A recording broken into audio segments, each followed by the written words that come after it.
I'm Dr. Nimisha Kamli, coordinator of BA Mass Media course in Srimati P. N. Doshi Women's College. Welcome you all for the second webinar in the series of webinars organized by IQAC and Women's Development Cell of Srimati P. N. Doshi Women's College on a quite interesting theme, Indian Feminism Through the Ages. The grand inauguration of the series of webinars was held in the presence of the chief guest, Honorable Vice Chancellor of SNDT Women's University, Professor Ujjwala Chakradev, which was followed by the first webinar in the series of the webinars. And her webinar was on the topic, Her Story of Feminism, which was by prolific speaker, Professor Vibhuti Patel, on 23rd December 2021. Here we are set to begin our second webinar on the topic Expressions of Feminism in Therigatha, Poems by Buddhist Nuns, by internationally acclaimed historian, writer, and filmmaker, Dr. Uma Chakravarti. I know we all are waiting for the enlightening session to begin, but we must know for every idea to take shape of an event, encouragement and support from the authorities of the organizing institution is quite necessary. Our dear principal, Dr. Asha Menon, always extends immense support for every new venture and innovative program. I would like to invite Principal Dr. Asha Menon for the welcome address for the webinar, Expressions of Feminism in Therigatha, Poems by Buddhist Nuns. Thank you so much, Dr. Nimisha Kamle. Good morning, everyone, and welcome to the webinar series, Indian Feminism Through the Ages. Today, we are having the second in the series, Expressions of Feminism in Therigatha, Poems by Buddhist Nuns, by Dr. Uma Chakravarti, which is organized by IQAC and Women's Development Cell of Srimati P. N. Doshi Women's College, managed by SPRJ Kanyashala Trust, and affiliated to SNDT Women's University, Mumbai. Let me tell you that we have an overwhelming response to this webinar. There are more than 600 participants from 21 states.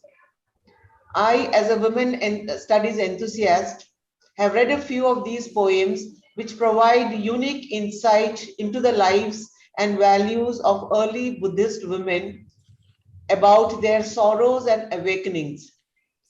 The book is a collection of the very first poems composed in India, and I would say definitely some of the first poems composed by women in India. Reading the collection was an interesting experience for me. I'm eagerly waiting to hear from the resource person to get more insights into it. Without further ado, I would like to welcome Dr. Uma Chakravarti, an eminent historian and a prolific writer. We are indeed much honored to have you, ma'am, with us for this webinar. Welcome. I would also like to welcome all the principals, vice principals, and faculty members of all the colleges who have joined us and the students to this interesting webinar. Thank you all for being a part of this webinar and supporting us in this endeavor. A word of appreciation to the IQAC and Women's Development Cell of our college to have initiated such an interesting series. Thank you all once again. Over to Nimisha.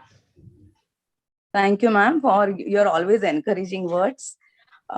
Yes, truly, feminism in India has always been quite interesting and inspiring journey, which has multiple layers. We are quite fortunate to be a part of the process of exploration of widespread influence of Indian feminism through the ages. Okay, for such an exciting and powerful theme, we have equally interesting sessions by prolific resource persons. Resource person for today's webinar is Dr. Uma Chakravarti. She wrote extensively on Indian history, highlighting issues relating to gender, caste, class, and many more. So I request Vice Principal of Home Science and in charge of Women's Development Cell, Dr. Rekha Randive Madam, to please give introduction of the resource person, Dr. Uma Chakravarti. Over to Rekha, ma'am. Thank you, Dr. Anisha. It's my privilege, to introduce such an eminent person, that is Dr. Uma Chakravarti, who is an Indian historian and a filmmaker. Beginning in the 1980s, Madam Chakravarti had written extensively on Indian history, highlighting issues related to gender, caste, and class, publishing 7 books over the course of her career and 50 research articles. Her body of work mostly focused on the history of Buddhism and that of ancient and the 19th century India. She completed her master's in history from the Banaras University and ventured into teaching. Madam has established a career as an educator at the Mirinda House, University of Delhi, where she taught from 1966 to 1998. She published her first book, Social Dimensions of Early Buddhism, as a part of her doctorate study in 1987. Her subsequent writings, the most successful of which are Rewriting History, The Life and Times of Pandita Ramabai, 1998, and Gendering Caste Through a Feminist Lens, 2002, have been well received by both the audience and fellow academicians. A leading scholar of women's and feminist history, writing in subcontinent, she has been called the founding mother of the women's movement in India.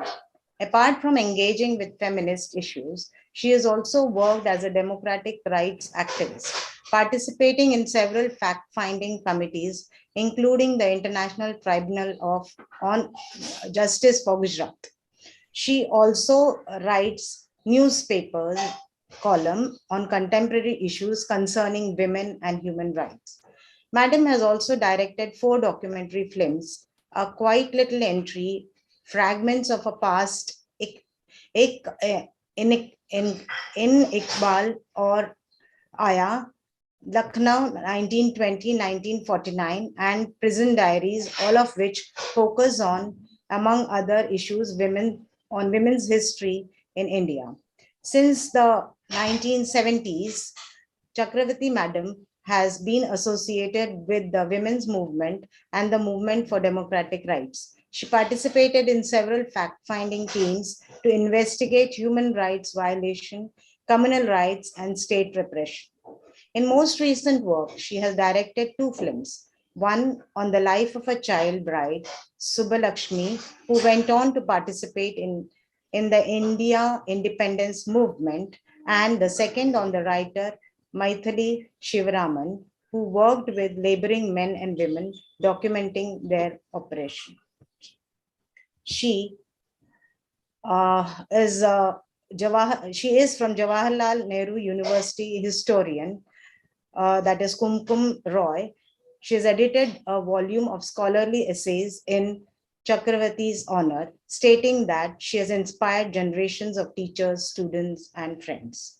Ashley Tellis from City University of New York adds that she had a profound influence on the lives and careers of scores of young scholars and activists, playing the role of a founding mother of Indian feminist history writing as well as the Indian women's movement. This was just a brief introduction of Madam, and without wasting much of time, we are very eager to listen to Dr. Uma Chakravarti. Madam, thank you, and over to Nimisha. Thank you, Madam. Indeed, an inspiring journey. Dr. Uma Chakravarti Madam's journey, achievements, and contribution to Indian history and feminism are quite inspiring. We consider ourselves fortunate to have ma'am here as a resource person for our webinar. I request Dr. Uma Chakravarti Madam to please begin with the session. Okay. Thank you very much, all of you, and for that very warm write-up. I suppose I've reached an age where you now have to list me in certain categories, but I began and have remained like every one of you. We're all products of history, and I think my own history, in a sense, has determined or shaped the way I have grown to be who I am, with the interests that I have developed over the years. So you'll find a lot of the personal in my account today, because even the fact that I decided to study Buddhism, to some extent is a product of my own times. I've begun to now recall that I was born and this is not irrelevant, because the theories that we are going to talk about often talk about their own biographies. They actually talk about in very succinct and compressed ways. Their songs are a little account of their own social experiences and their own responses to their times. So and to their own lives. So in that sense, I don't think it's completely irrelevant. We are all shaped by the times that we live in. And I was born at a time which was before independence. So I've actually seen that flag go up on the 15th of August 1947. I was 6 at that stage, and I have watched since then both. It was followed soon by the partition violence, and very quickly and dramatically the brutal assassination of Mahatma Gandhi, for actually being humane. So today I want to focus on the fact that we have a long history, and a lot in history is good, but there's a lot in our history and our tradition that isn't so good. I'll give you the beginning example is the caste system. I wish we never created it. And that's certainly not a good thing that we have in the past.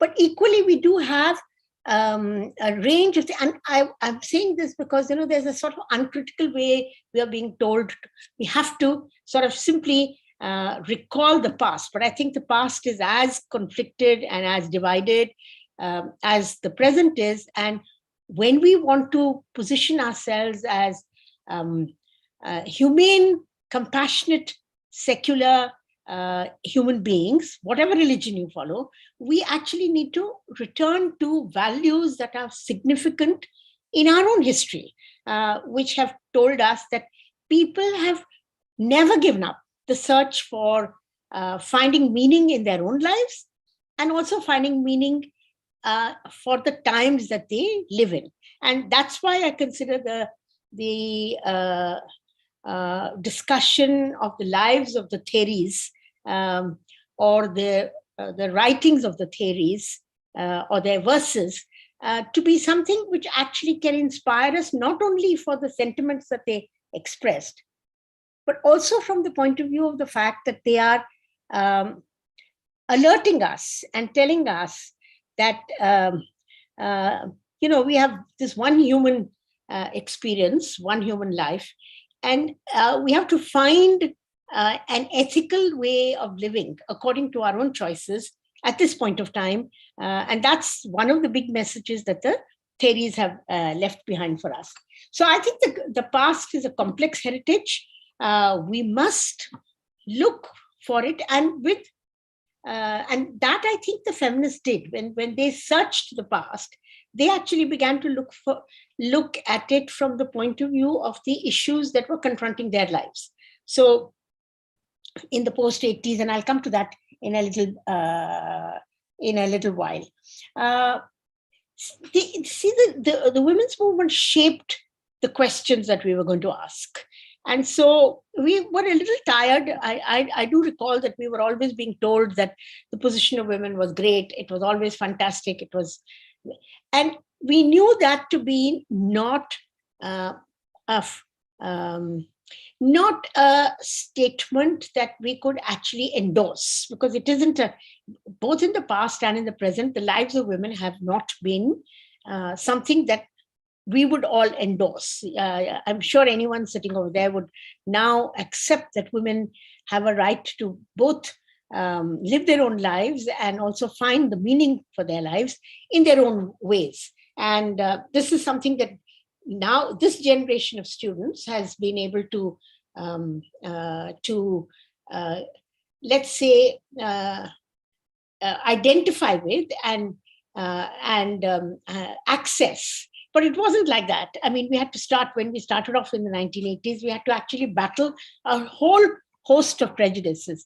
Now, at that time, actually, it was very interesting that the search for writing a different kind of history, a history that was not focused on the great characters, but was focused as much as possible on the lives of ordinary human beings, men, women, children, old, of their own times. What was history like? Why are some myths so popular? Why are some stereotypes created in it? I mean, these were all questions that the women's movement was raising. And trying to write a different history. We were all trying to write a different history, a history that would speak to us. So I was not, I was surely, in fact, I was pushed into writing on women's history because we were at a dowry agitation, a huge one, a terrible dowry violence had taken place. And one young woman who was so upset with what she saw as the failure of the family to take the daughter back when she was in distress.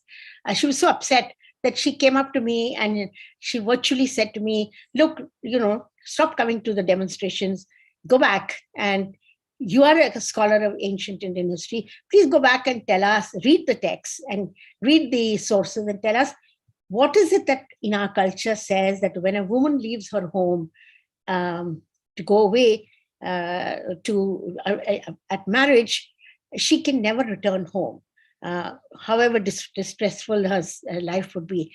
And it was a shock. It was a shock as far as I was concerned. And I did begin to, it is after that I started to write women's history. So in a sense, I owe my interest in women's history to the questions that the young women were posing before us. Because by that time I was already in my 30s and certainly in a position to go back and look at the text with a different kind of eye. It's at that stage that not only me, but there were others. Now, our first challenge was, how do we write a history in which the texts have been compiled by people who are who have been obsessed with the deeds of great men? You might, I once remember an essay topic that being set for our students, which said, the history is the biography of great men. And it was so true, because all we learned in history was the great achievements of the Gladstone, the Disraeli, the whatever it is, even closer home, the great 19th century persons. It was really the story of men. How do we actually start looking for the history of women, because the sources themselves were so biased? They didn't actually include references to, by and large, to women, partly because history has always served the purpose of a kind of political endorsement of the great people in it. History was written, the chronicles were often written, commissioned by the great men to write stories about themselves. So the sources were themselves quite a challenge. Now, in that situation, the group of feminists in Andhra, who had come out of left and radical democratic movements and had gone into the women's movement, and strongly so, they began to rewrite the history from a woman inclusive point of view, and as far as possible to go into ordinary women's lives and try and access them. So it's in that spirit that the problem of the sources, the fact that we don't really know what was happening to women, given the biases of the sources, that the group started to put together what was called the 2-volume classic women writing in India. It was two fat volumes, and they started off from the earliest possible texts. So in that, not too many people from the early women's movement had an understanding of, or were familiar with ancient sources, with ancient Indian texts, with the ancient Indian history. And I was actually approached by Susie Tharu and Lalita and the group that was putting that volume together, to look for the sources that we might find. And it is at that stage that I and Kumkum Roy, we got in, I drew her into it. We decided that we would search for the verses of the Therigatha, the Therigatha being literally described as the songs of the elder women. The Theris is a respectful term for older woman, or an experienced woman, let's put it like that, as someone who is respected for her wisdom and for her experiences. And we got together, the two of us, and Kumkum rightly decided that we should not use the translation that was circulating at that time, which had been prepared in the 1920s or 30s. And she felt that we should actually do our own translation. And so we sat in the National Museum, that very National Museum that today might just get in. In fact, it's closed down because they're going to, in the Central Vista project, the National Museum itself doesn't have a place. It's probably going to get shifted somewhere. But we used to meet there, and we sat for many hours together in this high-ceilinged building, and we translated 4 verses. I'll have occasion to bring them up later on, and I'll read you the translations that we did. That was our window. That was the first serious window that we got to the writings of these women. Now, of course, the very first challenge that we had was how do we see this text in the larger corpus of the Buddhist texts? So, because there's a huge number of Buddhist texts, even when you stratify the Pali canon, we have texts that are different types of texts have been put together, and you might be familiar with the fact that there is what's called the Tipitaka, that is the 3 pitakas, the 3 baskets, and they related to the Dhamma, the Vinaya, and Abhidhamma, which is the metaphysical questions. And a large number of these texts were put into different of these what was called a basket. That is why it's called Tipitaka, the 3 baskets. I had used for my PhD writing of thing, and here I take a little digression. Why did I decide to research Buddhism rather than any other subject? Others had also already written, and large numbers of people had written on the age of the Buddha or written about Buddhism. So we had a number of texts. So what was I going to do which was new? But I was drawn to the Buddha and the Buddha and his times particularly, because I was 15 when Ambedkar converted from, said, he made that statement saying, I was born a Hindu, I may have been born a Hindu, but I'm not going to die Hindu. I will, and he led that huge conversion of large numbers of people into Buddhism. I was only 15, so I didn't quite understand the meaning of this, but I was struck by the reaction of the, I would call it the mamis. The mamis are the equivalent of older women around me. They were all terribly shocked at the fact that this statement was made, and it was like a challenge to their own beliefs and so on. And I was really struck by this reaction, which was so visceral almost, And I thought to myself, this is something, it left an impact. I was only 15. So when I finally decided to research, I think I was drawn to the Buddha in search of the ways in which I had come to become a person in my times, which was actually looking for a humane, compassionate way of being. And I must have been drawn to the Buddha because somewhere in whatever I had read, one saw this quality. And of course, it had been dramatically visibilized by the statement of Ambedkar. So I went off and I did a very serious piece of research on the age of the Buddha and what drew people to him. And at that time, I realized the complexity of the Buddhist texts and the great, incredible resource that they were.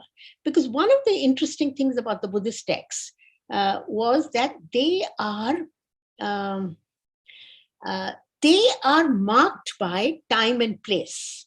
So they're all around.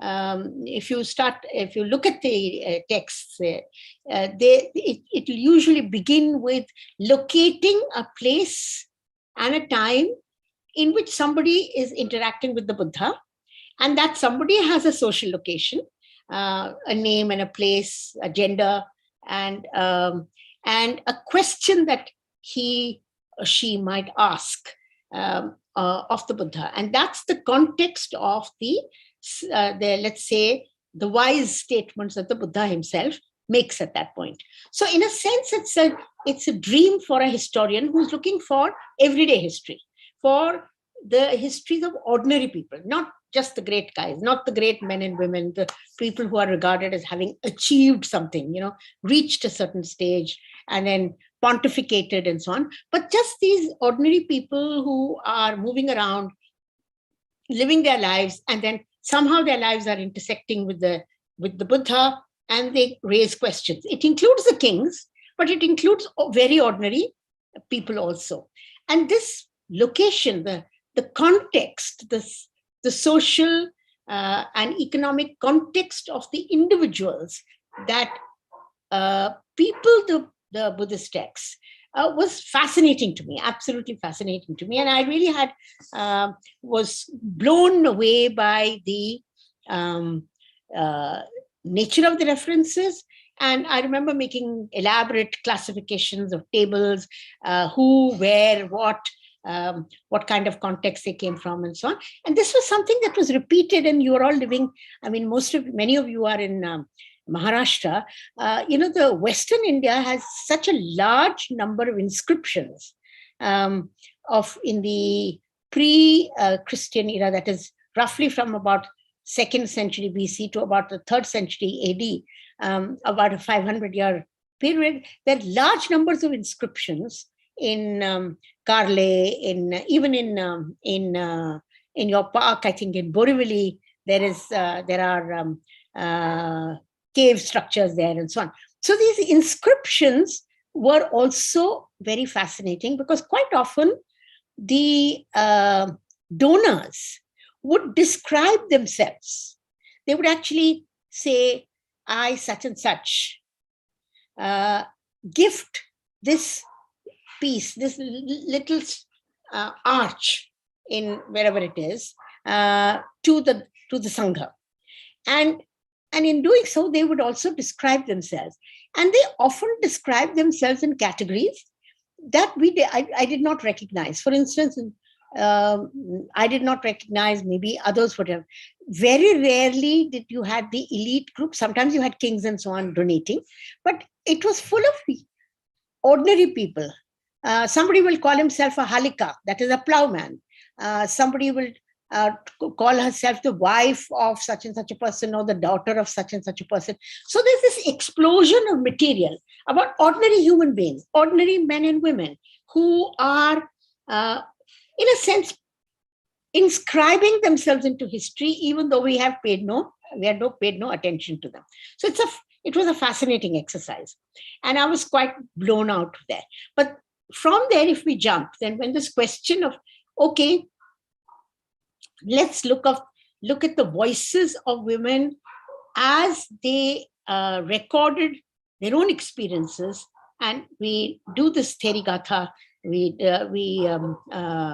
decided to do these 4 verses and translate them. It became the beginning of a big journey and a challenge and a way of looking at the text itself, the entire Therigatha. Now, the Therigatha is accompanied by another text, which is called the Therigatha, which is the songs of the elder men, elder Theras, that is the men the people who had joined the Sangha. And that had also became quite interesting, because if you look at the manner in which they express themselves, this gender is stamped strongly in the writings of the women, as it is in the writings of the men, although it will not be acknowledged as that.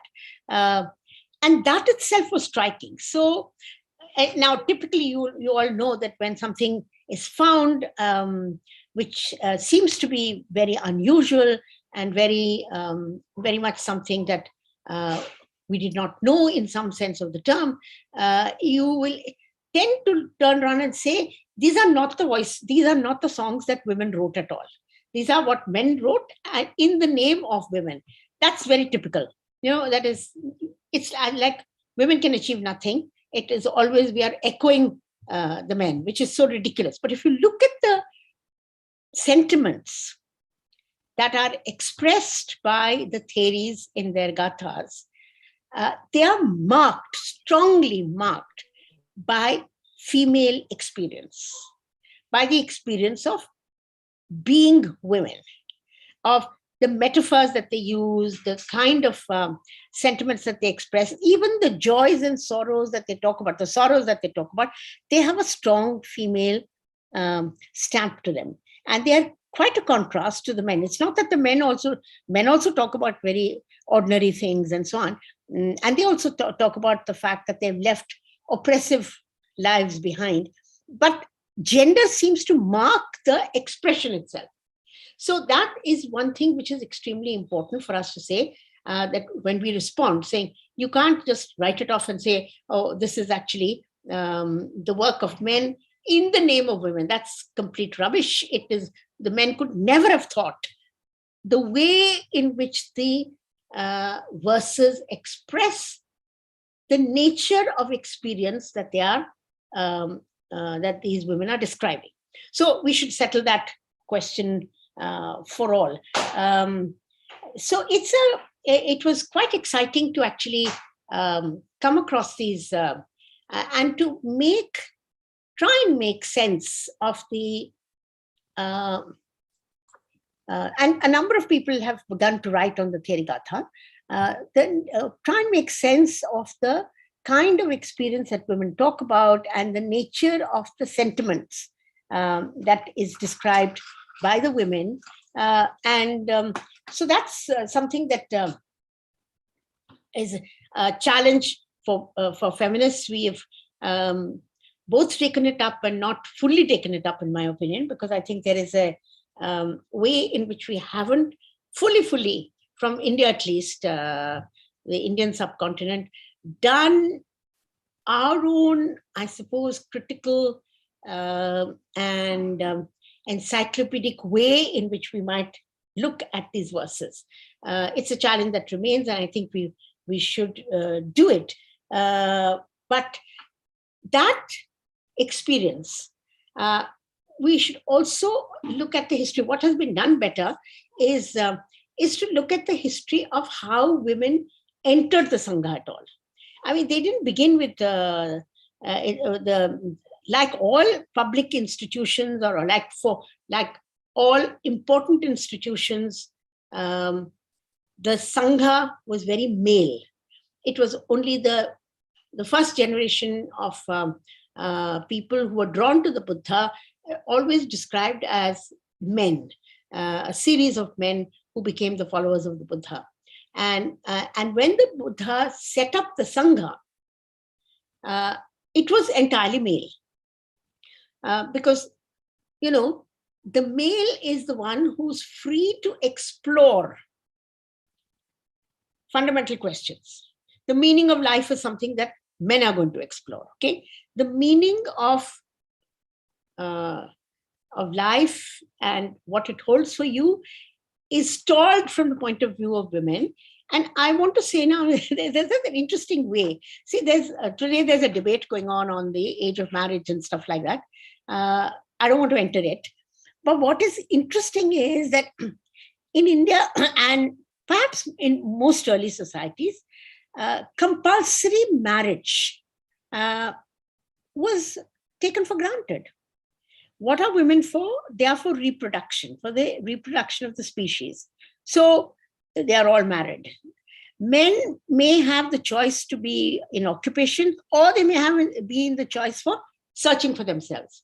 But it is not something that is the entitlement of women to search for meaning in life, meaning in what they want to do with themselves, is not of an attribute that you associate with women.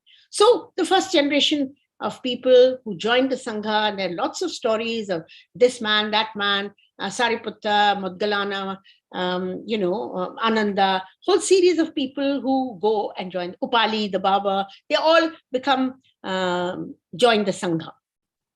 And so the Sangha is a very male institution. It is created as a male institution. It's envisaged beautifully because it is meant to be a democratic organization. And within the Sangha, your social stratification was not meant to inform or meant to impact your place in the Sangha. So, in fact, there's a nice story about how Upali, the Baba, goes along with, he's the Barber of the Sakyans, which is the clan to which the Buddha belongs. And a large number of them decide, let's go and join the Sangha and become, join the order and become followers of the Buddha. And they go and they do this. And then the Upali says, he'll also go. And when they are being ordained, as they are, that is being incorporated into the body, the group, the collectivity that is the Sangha, they decide, we need to break our pride. So let's ordain Upali first. So he's ordained first.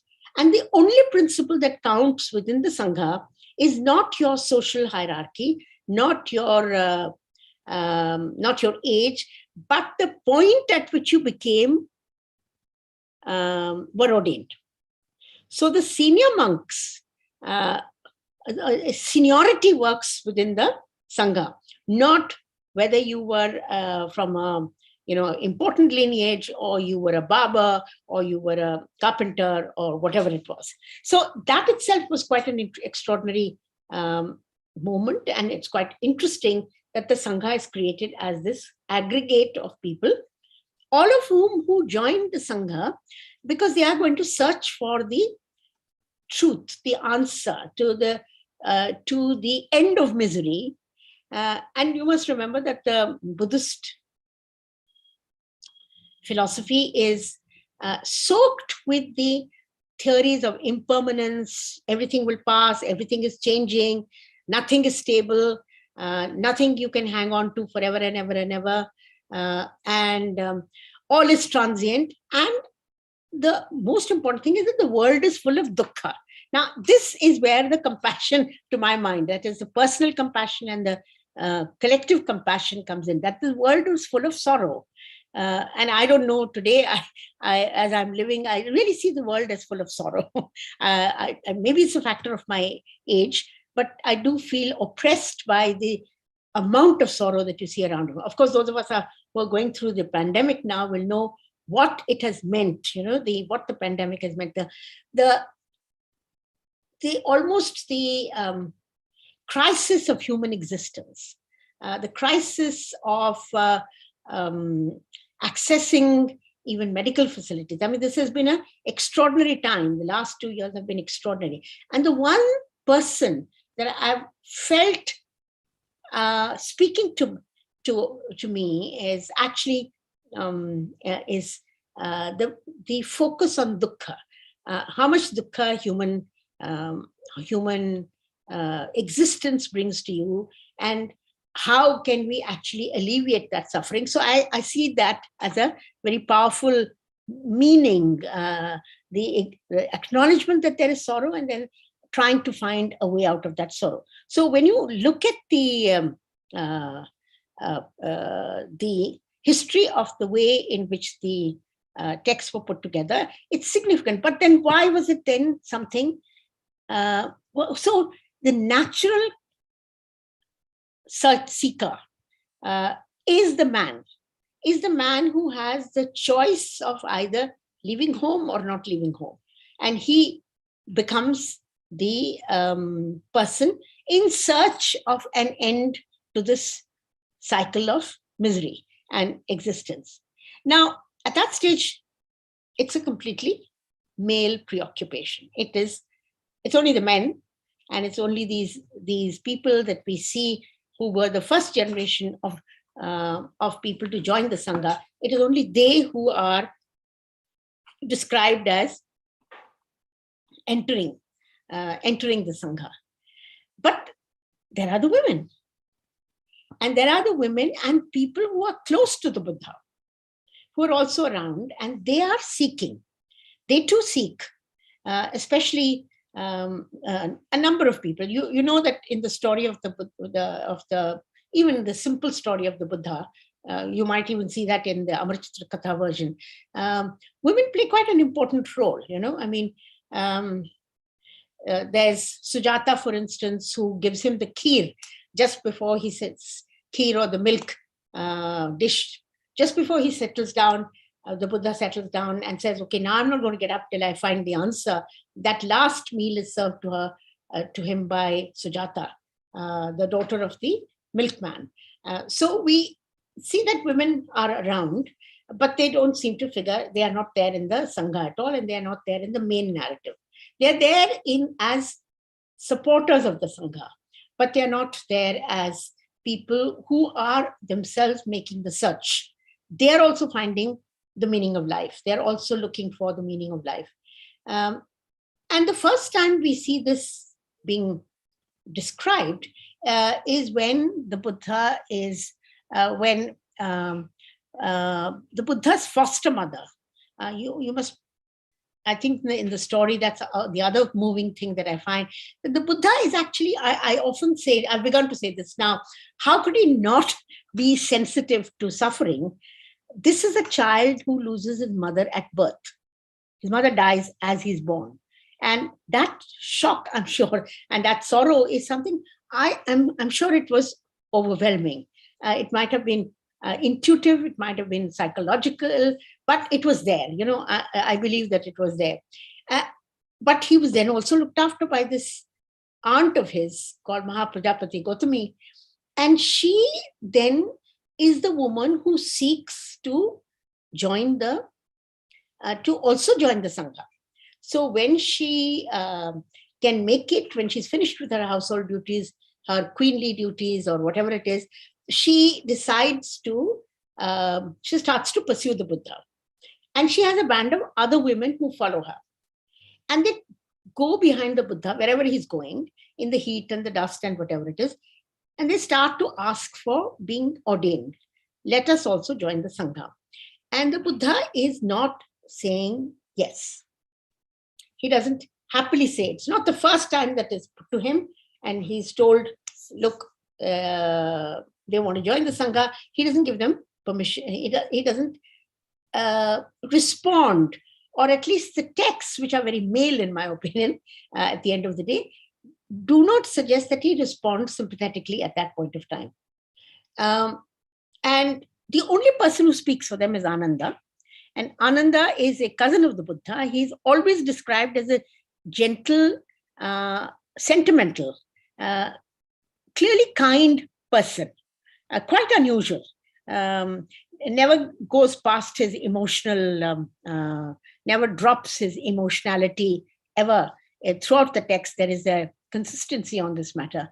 And he notices this, and he starts to argue with the Buddha and say, look, let them join the Sangha. I mean, this Gautami looked after you. I mean, she's done so much, and she's walking in the heat and the dust, following you wherever you're going, regardless of being included in the corpus of the participants of the journey and the Sangha. So, but the Buddha declines and keeps doing this at least a couple more times. Finally, one day, the Ananda says to him,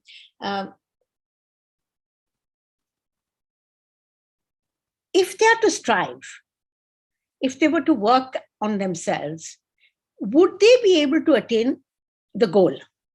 And the goal is of achieving Nibbana, that is understanding the truth, ending the cycle of dukkha and achieving Nibbana, which is the goal of every human being, as the Buddha has found the solution to the end of human misery. Now, it is actually very important. This is the end of human misery. This is the path that you need to follow in order to be able to A, lead ethical existences, and then B, to actually end the cycle of sorrow.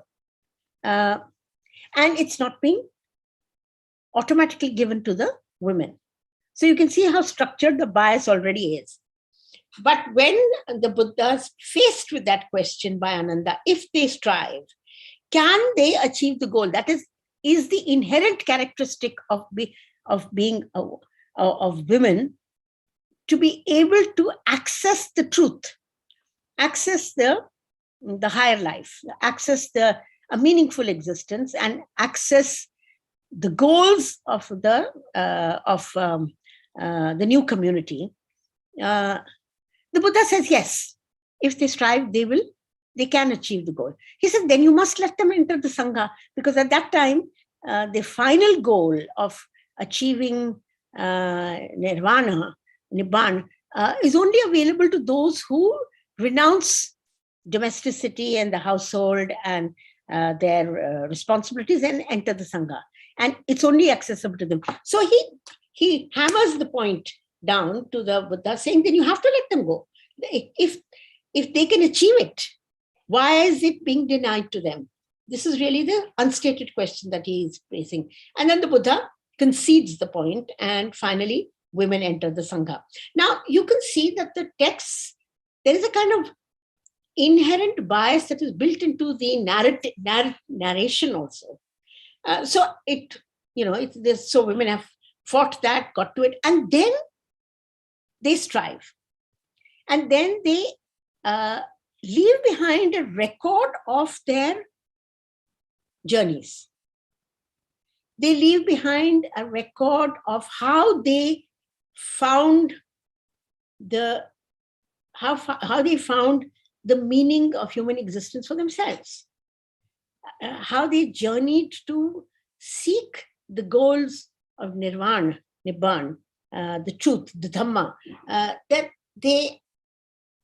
and this is what is powerful. This is what is powerfully recorded in the verses, in the Therigathas, in the songs that the elder women left behind. Now, there's a range of these. There are all sorts of situations, and they've been classified in sort of slightly arbitrary ways. That is, the single verse ones come first, the double verse comes later, and so on. So they progress. There is clearly what the editor's hand you can see, and the editor's hand could well have been the men who framed the powerful and the learned men around the task of putting the text together. They arranged it, and there is a certain rationale and the logic to the way they have arranged it. But if we look at the nature of the experience that women are talking about, you will see that it is not something that a man could have written.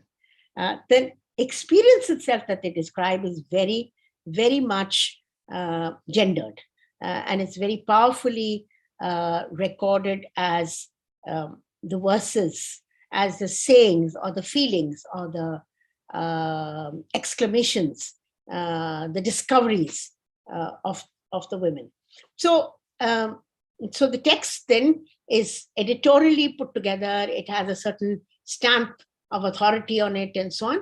But the verses themselves display a characteristic of very powerfully of being stamped by what I would call female experience, of the experience of women, being women, with all its the range. While the texts sometimes tend to trivialize women as simply sexual beings, the verses actually in the Therigatha show you what range of feelings and emotions and ideas that women articulate in the exclamations or the poetry that they have left behind. So, so among the things, for instance, and as I said, it's this one verse, two verse, and more verses. Then there are some very long ones at the end, and they are arranged in that fashion. And here I want to bring in the question of language for a minute. I think that was also interesting. The early on in the Buddha's career of learning and teaching and moving up and down and talking to people, he's asked by one of his disciples, what shall we teach the Dhamma in? Because they've all been told to go and teach the Dhamma in various ways. What shall we teach? In what language shall we teach the Dhamma? Is it in Chandas? Chandas is the metrical one, which would go along with the Sanskrit metered thing that existed in the age of the Buddha. It's not the high classical literature Sanskrit that came up a few centuries later, but it is, and it's called Chandas. But it is Sanskrit. It is not a Prakrit. And the Buddha turns around and says, no, in the language of the people. Now, he's already indicating that there should be no difference between the, it should be accessible to all. The learning should be available to them in their own language. And so that's an important, very important move. So Pali, the language of the Therigatha and the Therigatha and the early Buddhist texts, is a Prakrit. It's a Prakrit that was spoken. It's called Ardhamagadi. It was spoken in the region between Eastern UP and North Bihar. Currently, that area, that was the beat of the Buddha. The Buddha's travels go up and down along that route. So it is a Prakrit, and it was a Prakrit, it was Ardhamagadi, and it was in that language. And finally, when it was all compiled and so on, it came to be called Pali. So Pali is actually only the Buddhist texts. You use the word Pali as the language only for the texts of the Buddha, of the time of the Buddha. So this arrangement into sort of, let's say, formalization and so on may have been done with some editorial inputs, but the experience itself is very unique. Now, I will urge you to, actually, there are many translations that are available, and as I proceed, I'm going to tell you a little bit of the exercise that we have ourselves been doing, but I want to first begin with the issues that we found. One of the things that is often said to us as feminists, which is being given a bad word, treated as a bad word, is that feminism came from the West. It has come from those lands where there is, they can be whatever. It's either bad or it has, or it's coming from those places where there is need for that kind of thing. We don't need it because we are already liberated, kind of thing. From the beginning we've been liberated. But actually, this is rubbish, because the earliest expressions, textual expression in writing, in codes of expression, in vocabulary, in putting together, in being edited together, and leaving behind a corpus of verses is unique, because it goes back to, early centuries before, that is the turn of the millennium. So it's that is the beginning, the BCE, the CE classification. So it's extremely important for us to know that, look, what are you talking about? There are women who at that time were already articulating some of our concerns. So this, let me begin with the set of verses where women speak about, what will they speak about? What is the most oppressive thing about being a woman? It's the drudgery that you are reduced to. It's not that men don't do drudgery, okay? And we'll come to that in a minute, because the men are also being fixed with drudge labor. But It might be, say, for instance, plowing or winnowing or doing hard labor and so on. But the interesting way is that women talk about this drudgery of doing of being stuck with domestic tasks. It's a trap. I mean, in the sexual division of labor, the big, huge sexual division of labor, ultimately the men got the outside to work on, whatever it might be. It might be the field, it might be whatever it is. And the women were placed universally across the world, placed in the task of social reproduction, of keeping the household going, feeding and clothing and looking after, nurturing. And that is the job that they do. And it's a repetitive, you don't get a single, whether the season is good or bad, whether you sow or you don't, whether you can sit and smoke your little beedi. For women, the task of domesticity never ends, because the kitchen is something that they've got to deal with. So kitchen and children and the task of reproducing the household is left to them. So they express it in those words. That's why I say that it can never have been written by men.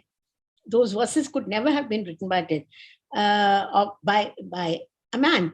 How free am I?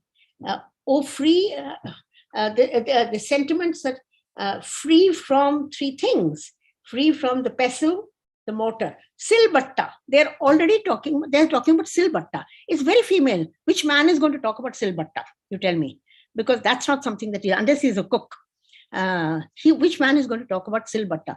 The task of grinding, using the pestle and the mortar. So even the instrument, even the items that women describe in that situation is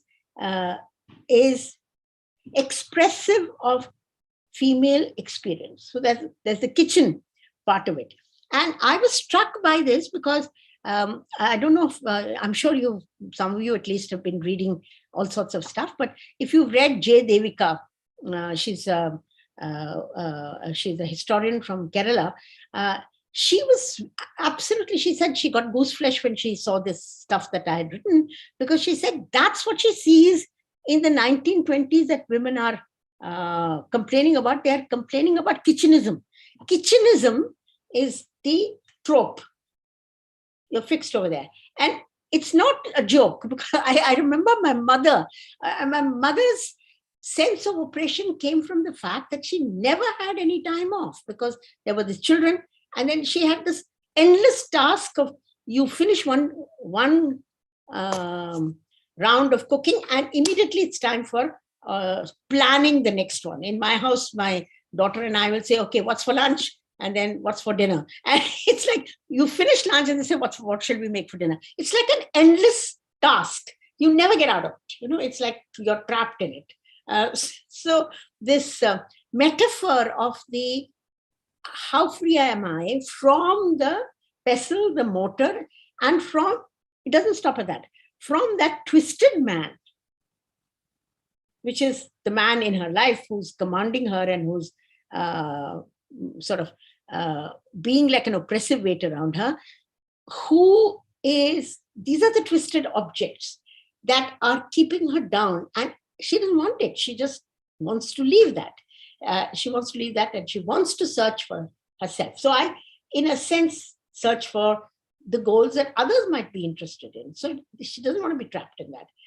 So it's a very female way of speaking. The other set of verses which are extremely powerfully articulating the grief, the particular kind of grief. Now, it's an interesting thing. It's not that fathers don't feel the grief of lost children, but the grief of the mother who loses her children, it's graphically portrayed. There are some 20-30 verses which are stamped by death and the death of children. And the women are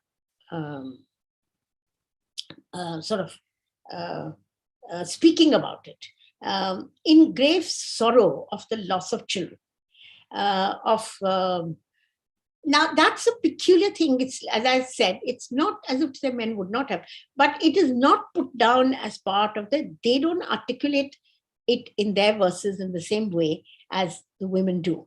And this almost becomes a trope because we are not even sure. It's almost like it's like a metaphor for them handling dukkha. What is the greatest dukkha in their lives?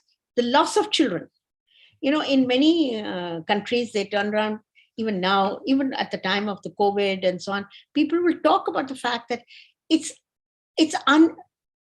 you can't accept a time in which the parents see the children die before them. It's not supposed to be the thing that we prepare ourselves for.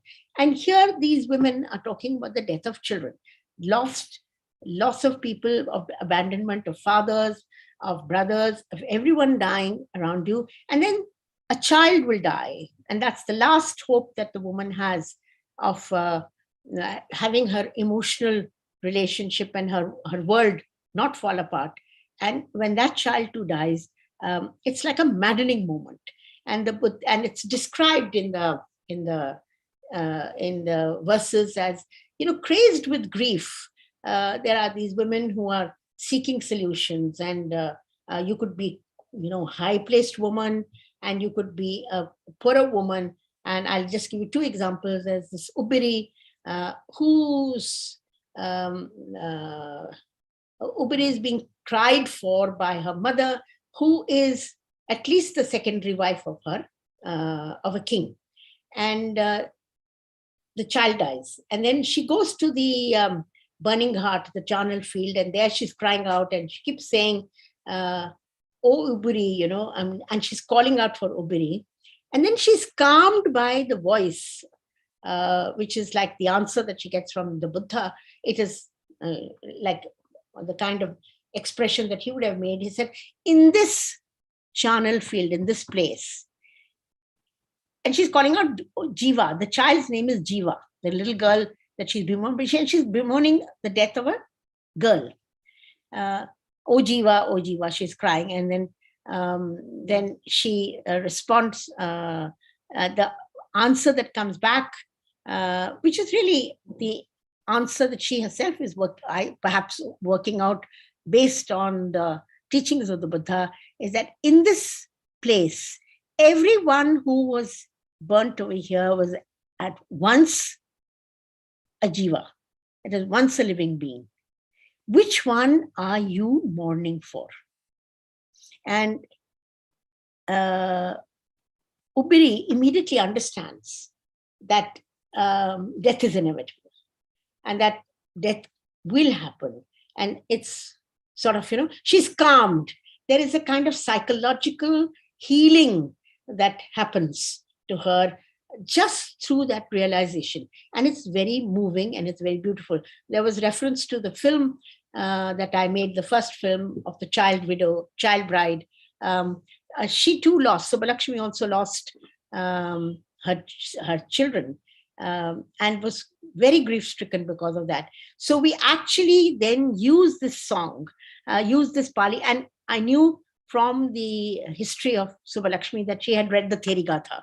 So I put those together, and with Mangai, who probably is here listening to this talk, she had translated into Tamil. We put the song as the background for the loss of children in this film. It's beautifully sung by a young singer called Bindu Malini. So, in a sense, we were able to go back to the themes and the sentiment and the feeling as expressed in the Therigatha to be able to speak to a time today. And I did have that experience when that song was being sung. One woman from the audience got up and left, and I wondered what had happened to her. Why did she do that? Did she not like the film? And later on I met her and she said, I couldn't take it because I lost my own daughter. So she couldn't take the grief that was being evoked. So even so many thousands of years later, that grief spoke in a certain kind of way. And that's what is captured by the Therigatha. So there's this most beautiful, moving account of the way in which they deal with grief. And there's a famous story about the Buddha. There's one woman whose everyone dies in that family. And when her child also dies, she's so crazed with grief that she's running about like a mad woman. And somebody says to her kindly, go see the Buddha. And she comes to the Buddha with this child and she says, revive him. And Buddha says, he realizes she's very unhappy and upset and cannot, she's not in a frame in which she could listen to high philosophy or anything like that. So he just says to her, go and get me a handful of rye mustard seeds from any house where death has not occurred. And she goes in the village from one house to the other. And by the time she reaches the end of the village, she realizes that death is inevitable and that it is going to happen to everybody. And she already then begins to understand the basic teachings of the Buddha, of Buddhism, of the Dhamma, and she's healed.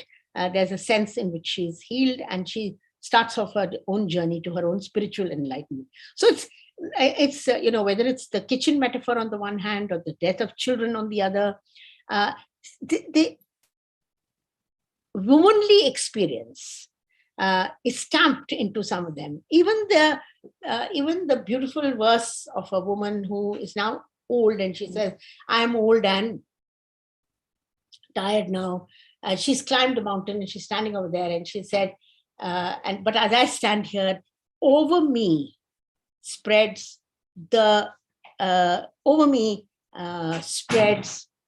breath of liberty. And so there's a sense of, we've reached, I've gained something through the exercise of working on myself through my life. And now I have achieved the goal, and I can stand here, and I am, in a sense, freed from the ignorance and the type of, say, the trap of thinking in a certain kind of way. So again, that's there. So I'll just end now because I've taken a fair amount of time. I'm going to end with two accounts, which are among my favorites. So one of them is Soma. Soma is a bhikkhuni. She's sitting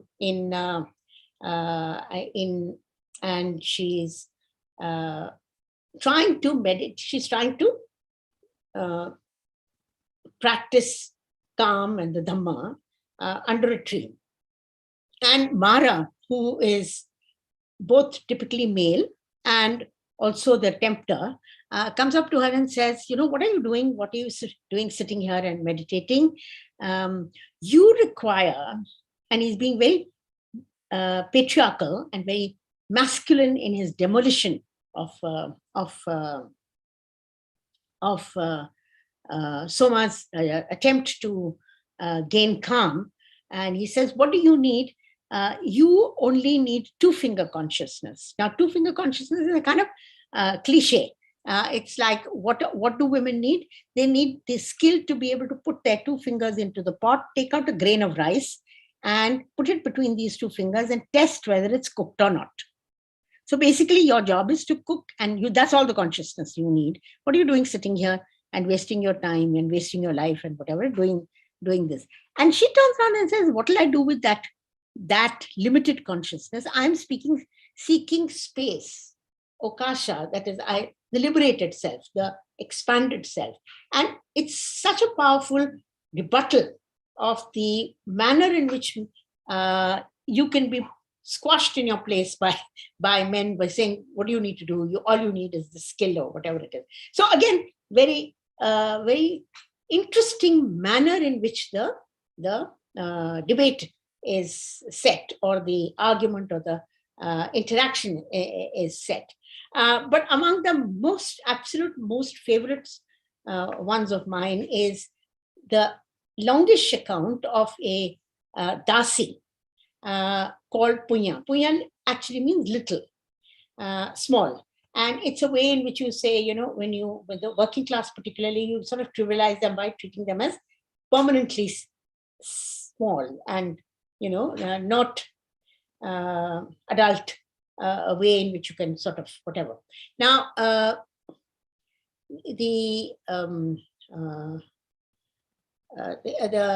expression that So Punya is a Kumbhadasi. She's a Dasi who works for a rich merchant, and a man with a lot of money. And she's the Kumbhadasi. So she goes down to the river multiple times, starting off early in the morning, bringing water for the household. And you know that in how much water is required in a household in the kind of climate that we have in India. So she goes up and down, and as she goes up and down, she watches daily. Early in the morning when she goes, she watches this Brahman who's taking dubkis. He's sort of taking little, he's taking a dip into the water and coming out of it and doing that repeatedly. And so she says to him, I come here early in the morning, shivering and whatever. And he's shivering and whatever, because that's the cold season at that stage. She said, I come here because I fear my mistress's blows. So otherwise she'll beat me if I don't do my job.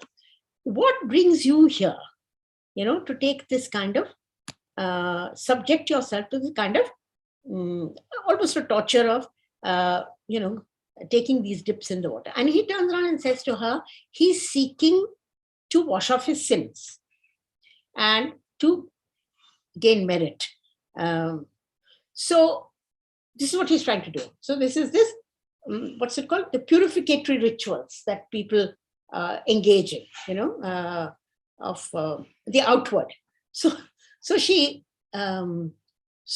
responds by saying, she said, oh, that's very interesting. That means the fishes and the tortoises over here must be going straight to heaven because they are in the water all the time. And then she says, but the water must be very clever that it knows to wash off the sins, but not wash off the merit, not the good deeds that you did. So she puts it like that. It's a very commonsensical way in which you can actually demolish the rubbish of the people who tell you, you have to do this, you have to do that, I mean, no rationalism, no explanation, no nothing. And then the Brahmin is struck by what she says. And so he finally decides that, no, this is not the way to do it. And perhaps he learns his lesson and maybe he does other things to achieve his goal. Now, what's remarkable about this metaphor and this way of speaking? Now you look at it. It's this young Dasi woman who's using everyday common sense, to explain, to talk about what is the meaning of this kind of, mumbo jumbo at the end of the day.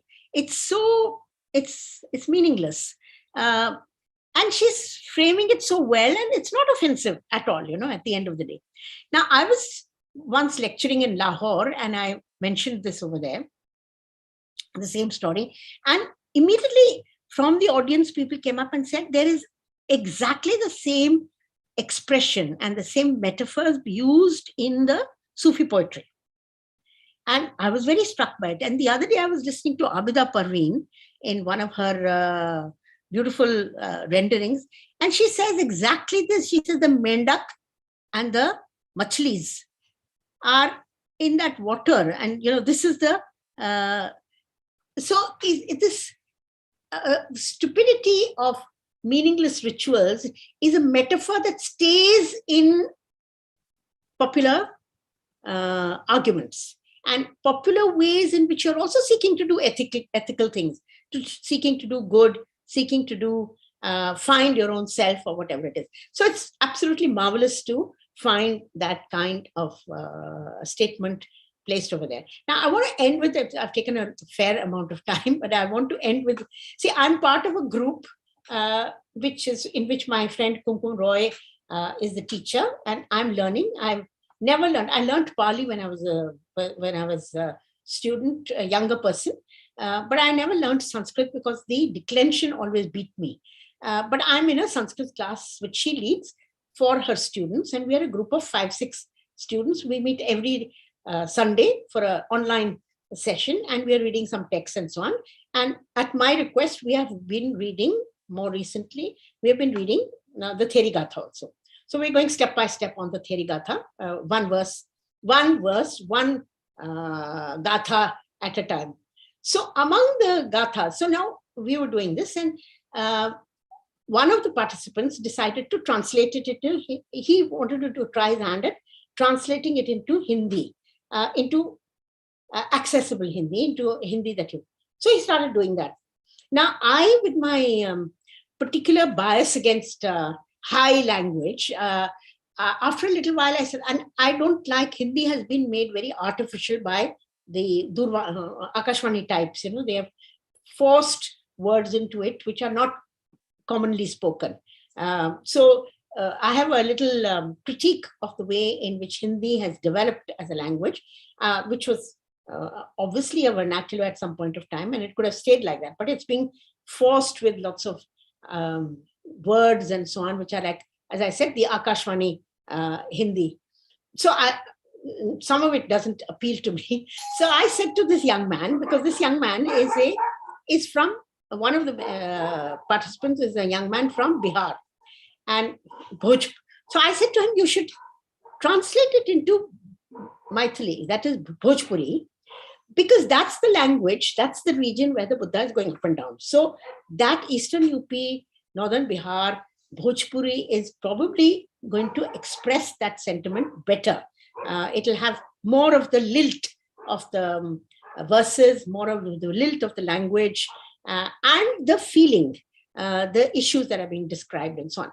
So this got picked up. So Chandrabhan Yadav, who is this young man who's doing this work, he has begun to translate these into Bhojpuri. Now, those of you who are in Western India, you might know that there are these whole Biraha songs, Viraha songs that are sung, which are supposed to be the songs sung by the women left behind in Bihar as their husbands go off to work in different places, including man the taxi system in Bombay. So there's a filmmaker who's made a whole film on the Biraha songs. So the Biraha songs are famous. Now, again, it's a trope because women will always be moaning and groaning about the husbands who have gone away somewhere. Fairs, I'm not making fun of them. I think it's an important statement. But what is interesting is that that same language could then be used to actually translate the Therigatha into Bhojpuri. And he began to do it. And I can't tell you how good that has been. It's been fantastic because wo lehza jo hai, bhasha ka, that lilt is there in the language. And I will just read to you. I bullied my friend to write this, send me a copy of the, so this is the Soma one, the story that I was telling you, where this woman is sitting under the tree and meditating, and Mar comes and says to her, what are you doing? What is the stupid thing that you're doing? Because you don't need. So here's the translation. Mar bolasa, karele tu jevan pave khatir arhat isthanwa baate bada muskil. That is, you will not be able to get arhat status. Do ungar ki buddhi hola mehrarun me. That is, all you have is two-finger consciousness. And then she turns around and she says a number of things, and then she says, finally, at the end she says, "Hey papi marwa, jaan le tu batiya, harai dihini tora ke, mar dihini tora ke, anharwa ke dhadiyar se, kai din hi chur chur, bani ab anand mein." So I have broken your statements. I have demolished them. I've finished them off. And now it's in the metaphor of this woman from the region in her language saying it. So I am now all ready to back Chandrabhan's translation and put it out in Maithil, in Bhojpuri, for an audience, apart from doing it in Hindi and apart from doing it in Marathi, and apart from doing it in many, many languages where these sentiments can speak. So I think that's one of the things that would be fantastic. I think, oh yeah, and one last thing I want to say is that this is also the Therigatha has also inspired, and this is basically the work of Kumkum more than me, is that there is a young woman who's a potter. Her name is Smriti Vora, and she fires pottery. She has begun to paint and inscribe on clay the verses, the sentiment of the verses, drawings of the sentiment of the verses of the theories, and it's very moving. It's very beautiful because it's such an exercise. So there is a very living, breathing tradition that we can access. It's humane, it is feminist, it is commonsensical, it is meaningful, it's philosophical, it's all of those things. And I think there are ways that we can engage with our past, and we can engage with our past and never give up on our humanity and our compassion. That is the challenge of today. That is the challenge of never. I see, if my biggest heritage I would see is humanity. And if I can't live a humane existence, then is it worth me living an existence at all? And that's the note I want to close on. Thank you all very much. It took a very long time, but I hope I have not bored you. Not at all, ma'am. Thank you very much, ma'am. It was quite an enlightening session. And you have set actually the research topics, so a scope for research topics. So many things you have said. So people will go for research from your address. So thank you very much. And one more thing is, ma'am, at this age, your knowledge and enthusiasm and energy is so inspiring, and you're learning new things. That is something you said. So it was awesome. Really, we all have had very good experience. I'm sure our students must have learned a lot from your address. So actually there must be some questions. So let us ask Miss Aarti Verma, Dr. Aarti Verma, if there are any questions. Yes. Yes, ma'am. Yes, ma'am.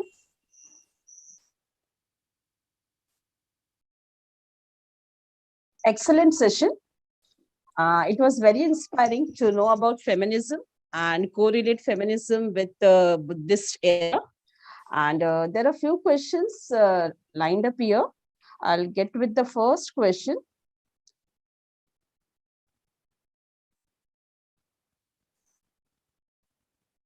Can you tell us about Ganikas who joined Buddhism? Yeah. Okay. And their verses. And can you read few of your translations and question based on that? We haven't done. See, there's a very long. The Ganikas, yes, I've written about the Ganikas in a paper that I. One of the very early papers that I wrote on the different types of women that you see in the Buddhist texts. One is the wife, one is the Ganika, and the third is the Bhikkhuni. So there are three different types of women that you see in the Buddhist texts.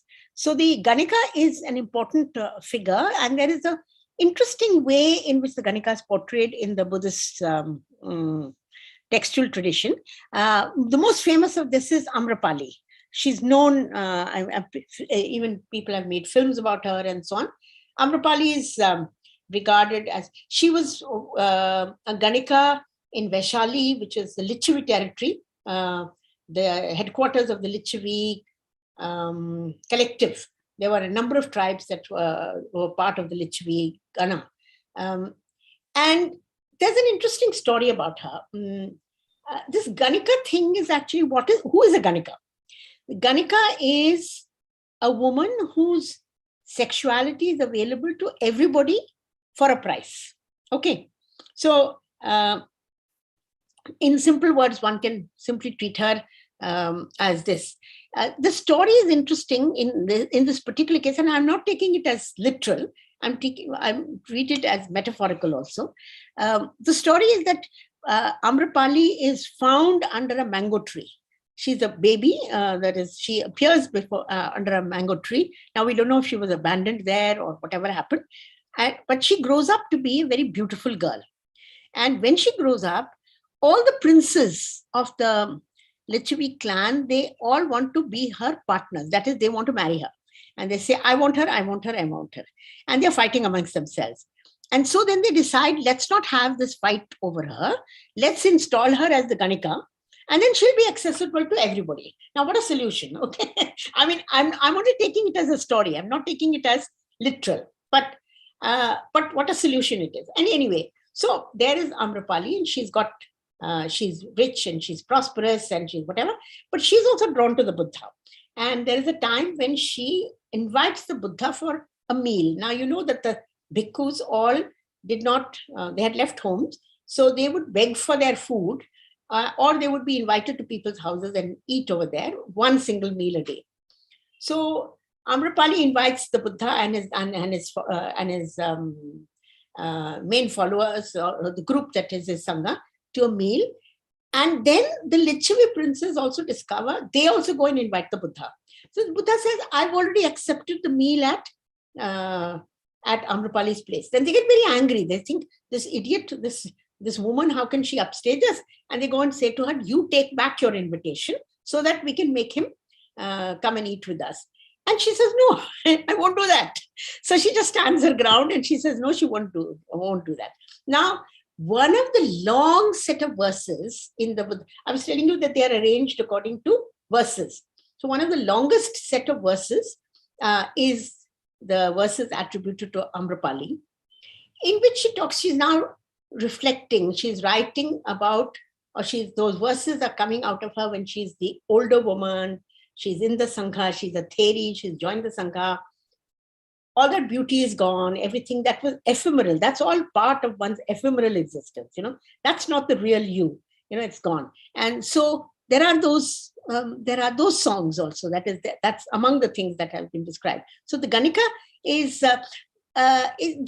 not a figure that is an object of hatred in the Buddhist texts. They appear in different forms. And this is a very interesting one. Thank you, ma'am. The next question is, can you throw a light on Devdasi system, Devdasi of Maharashtrian temples? I'm sure you can throw that light better.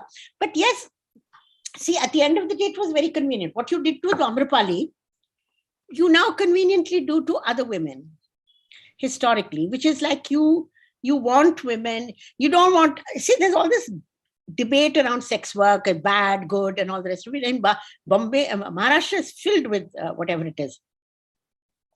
So, what makes something which is actually quite clearly a sexual bargain? I mean, it's like, it's an exchange. You're paying for the services. What makes that acceptable in society is when you give it a stamp which you put with religion, when you bring religion into it in some way. So, whether it's the Jokti tradition, people's hair gets matted, people's hair will get matted because if you don't comb it and you don't, whatever it is. And then you end up as, this is a sign that she is to be given to the temple. Now, the moment it does that, and it's often coming from very poor homes, it becomes less disrespectful if for even the father to let his daughter, or if the daughter ends up like that. So in a sense, it's all the ways in which let's say the disguised ways in which people try to put whatever. But this is a convenient arrangement because on the one hand, you can have her accessible. On the other hand, you can stay respectable. Your wives can stay respectable. And you can also say that this is a malpractice. It's a bad thing. So it's the kind of arrangements that human beings have made for their own comfort, essentially from the point of view of the comfort of men, is a problematic situation. And it is for us to see, how you would confront that situation, and what is it? What kind of a solution is that, to poverty or to whatever. So, Yes, thank you, ma'am. The last question for the day. What is your take on Acharya Chatur Sen Vaishali Ki Nagar Vadhu work? see, I haven't read that book. If she can give me a quick summary of it, but all I would say is that in a sense, when we were, we are always trying to look for the unique. Huh? तो हमारे history में भी और हमारे literature में भी और हमारे इतिहास में भी कई सारी चीजें हैं. And then you can sort of go back to it and recast it. Particularly literature walas do that, then they'll frame it. They'll tell the story in a different kind of way, which will make it acceptable for your times. So this Nagaravadhu was actually not not regarded as a bad person at all. In fact, in the Buddhist text, there is reference to the fact that in Magadha, they decide that we should also have a Nagaravadhu so that the status of our city goes up. So a city's rank was regarded as high if it had this institution of the Ganika. Okay, so obviously it's not regarded as a negative thing at the end of the day. But then the story goes on, and it's very beautiful in some ways, because Salavati, they installed Salavati. She's like Amrapali, but that one is in Vaishali, this one is in Magad. So now she grows, at some point, and she has many patrons. One of them is the king, probably Ajatashatru. And then she's going to have a baby. I mean, she's expecting. So then she turns around. The story says, men do not like a woman with a child. So the child is abandoned. And he's thrown out, he's cast aside, okay? And then the description is that the prince is actually going past it, and he hears a sound, and it looks at the baby, and it says, it lives, Jivaka. Ye to zinda hai. And he picks up the child and brings him home and looks after him. This little boy, and it's a beautiful story. I love this story because it has links with the other. There's no stigma. So the boy is brought home. The prince looks after him. When he grows up, he has a very interesting line. He says, I should find myself a trade, because the life in the court, in a palace, is not certain. It is very insecure. So Jivaka travels all the way from the Patna region, Magad, all the way to Taxila, trains to be a doctor, and comes back, and then he becomes the doctor of the Buddha. He is actually the medical specialist of the Buddha. So, here's the story. Now, what shall I do with this? It's a lovely story. As far as I'm concerned, there's no stigma, there's no nothing. And this boy, it's got a happy end. But it's also very interesting. It's telling us something about even the life of a prince is insecure. So better to have a trade. मैं अपना रोटी पानी करूंगा तो अपने survive कर जाऊंगी. How nice that is at the end of the day. So as far as I'm concerned, read them all from the point of view of what you can tease out of it. Thank you, ma'am. Thank you for your excellent and satisfactory answer. Over to you, Nimisha, ma'am. There are some questions in the chat box of Zoom. If you can even take a few of them. Okay. I think there's a question from Lata Pujari. Yes. Which says, she's bringing in the Abhangas and Janabai, inspired to write long poems. So according to you, what might have encouraged them to write long verses? I think what encouraged them to write long verses is the need to express themselves more fully. So they would write these long verses because the verses are stamped by their own biographies. By whether they do it directly or not, they are stamped by their biographies.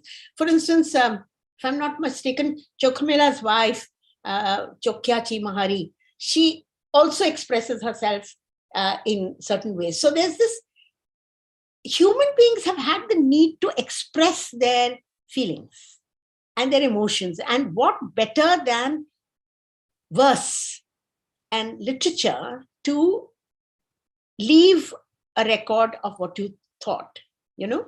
And oral tradition is all that we have, because they are not writing. They may not know how to read and write, but they can speak. They can speak, they can create, they can, and then those verses can be passed down from one generation to another, to another, to another, and speak to so many generations of people. Why is it that today we will read Janabai? You know, because, and Janabai is a dasi. So I mean, she's a working woman, you know. So it speaks to us because her sentiments speak to us, and she's quite marvelous because she's also telling of. I mean, she wants the. Doesn't she seek help with her housework from the gods, from the deva that she's? What is the point? She'll scold him also, and then she'll invoke him also. So it's very interesting the manner in which women speak to the higher, to the gods or to the people that they're invoking. That also is beautiful. It's a particularly nice way in which they do it. I mean, it's feeling. It's full of their own personas, and it's stamped by their own history. That's why I'm saying women have a way of stamping themselves into history.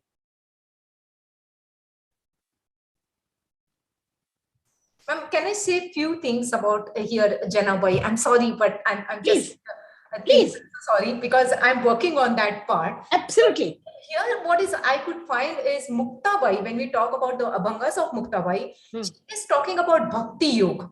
Whereas Janabai, when she writes verses, she actually tells the world about the Karma Yoga. Because through Karma, how the Bhakti can be achieved. It is like, you know, it's very, it's coming out of her verses. And what I find it very inspiring and like interesting in her. Yeah, that's exactly what I'm saying. Women stamp themselves. They put their own experiences into the verses. So they're stamping themselves onto history. You may not write about me, okay? And the kings and all may not record me. I may not leave any great achievements which I can stamp on the stone. But I've created my verse. And my verse is speaking. It's coming out of me. And it's speaking in a way that is unique to me, my personal history. Meri kahani, meri zindagi, mera kaam, mera bolne ka andaz, mera daantne ka andaz. Tu kya kar raha hai? Why aren't you helping me to finish my work? Hai na? So this is it's beautiful. It's absolutely beautiful. So we have to find this. This is what is the challenge for us. Excuse me, may I have my question? Dr. Arti Verma, if you allow me, can I ask a question? Yes. Yeah. Yeah. Thank you, madam, for such a wonderful session.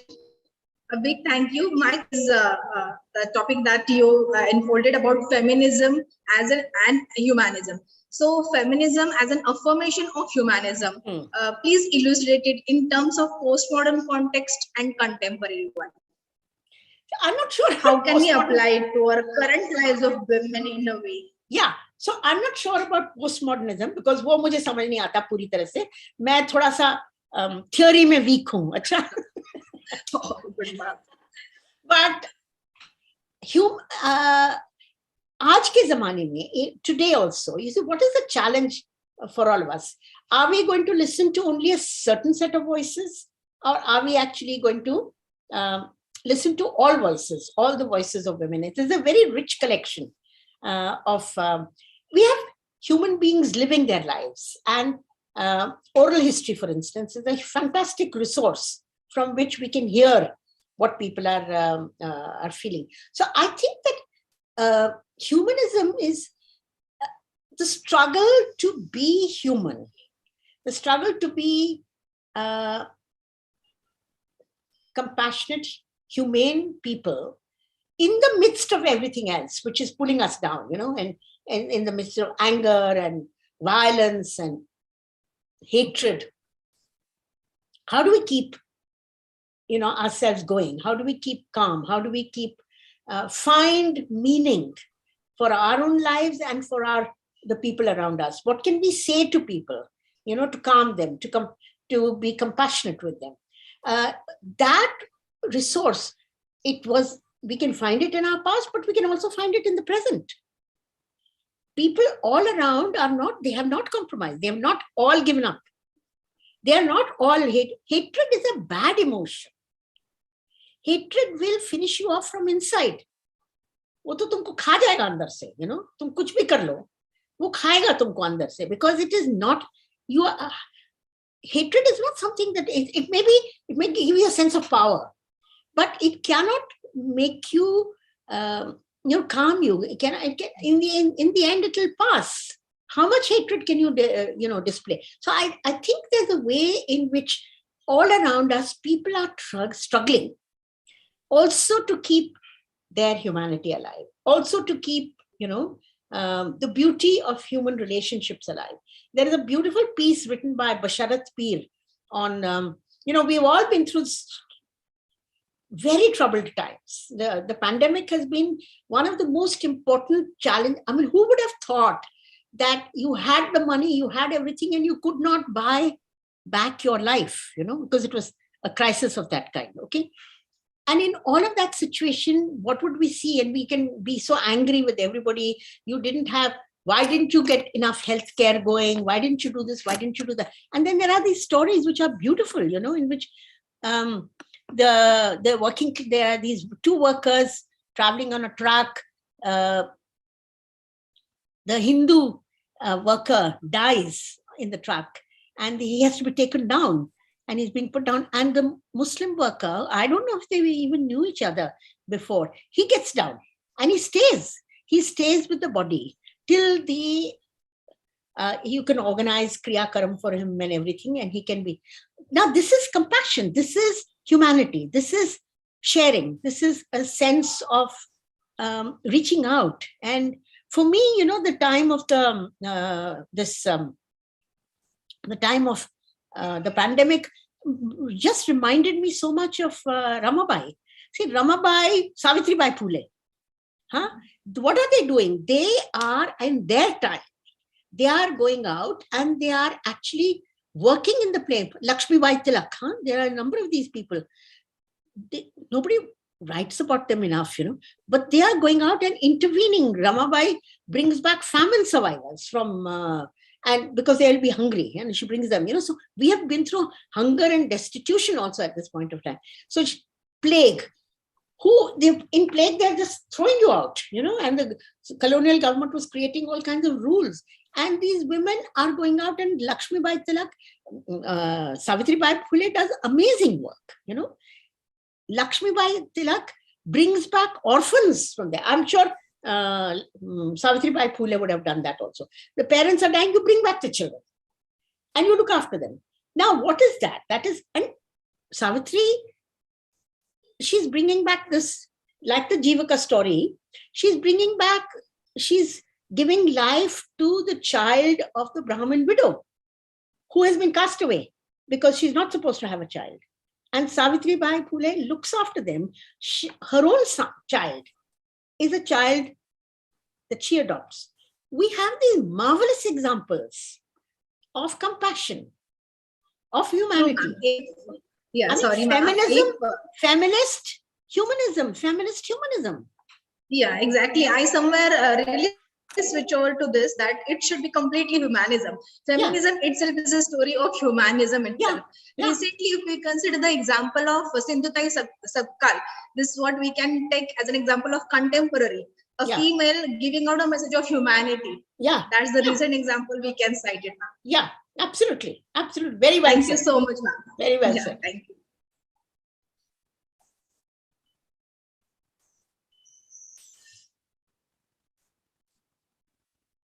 Yes, thank you, Aarti ma'am. Thank you, Savita, and many other who have put forward questions so that we could get more and more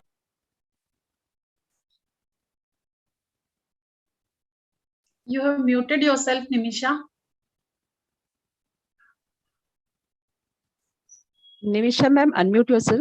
I think she just got disconnected. Okay, I have the wonderful task of rendering the vote of Shobha thanks. madam. So let me take over. I will take Meanwhile, over. can I request madam to share the YouTube links of Bindu Malini, what she mentioned, if she has any YouTube links? Yeah, she does.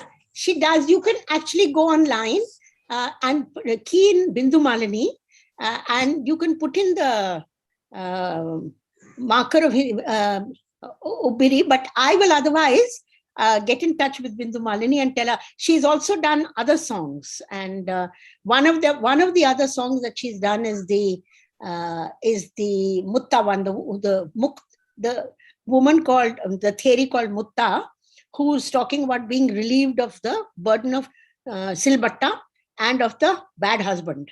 So uska bhi usne bahut acha banaya hai. It's in Tamil, but it's beautiful because it's like Abba, I'm rid of those flowers. It's that kind of expression. I will get them and I will send it to you people, and maybe you can be in touch with them, or you can mail me. My email ID is umafam, all chota, Uma Fam, as in short form for family, @gmail.com. You mail me and I'll get the links and I'll send them to you. Okay. Thank you so much, ma'am. Yes. Thank you, Shelly ma'am. I was just saying that many of us could associate, with several social reformers who have actually worked, and they have worked in quite adverse times. A lot of adversity was there, like Anandibai Joshi, Savitribai Phule, Kano Patra, when there was a reference to Ganika and invocation to Almighty. I could think of Kano Patra. So a lot of such reformers, they have inspired us over the period of time. And thank you, ma'am, for bringing us to the topic. And I hope everybody must have closely got attached and associated with your session. So thank you for that. And people will watch it on YouTube again and again, ma'am. Thank you for the references. Okay, thank you, ma'am. I request Dr. Shobha Bharat to please extend vote of thanks.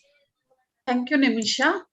A very good afternoon to one and all. I would like to express my deep gratitude to the trustees of SPRJ Kanyashala Trust for their constant support in all our endeavors. I would like to express my thanks to the ever enthusiastic director of SPRJ Kanyashala Trust, Dr. S. Gundawali. My sincere gratitude and appreciation to our eminent resource person, Dr. Uma Chakravarti, for the wonderful insights into the status of women and their experiences through the Therigatha songs.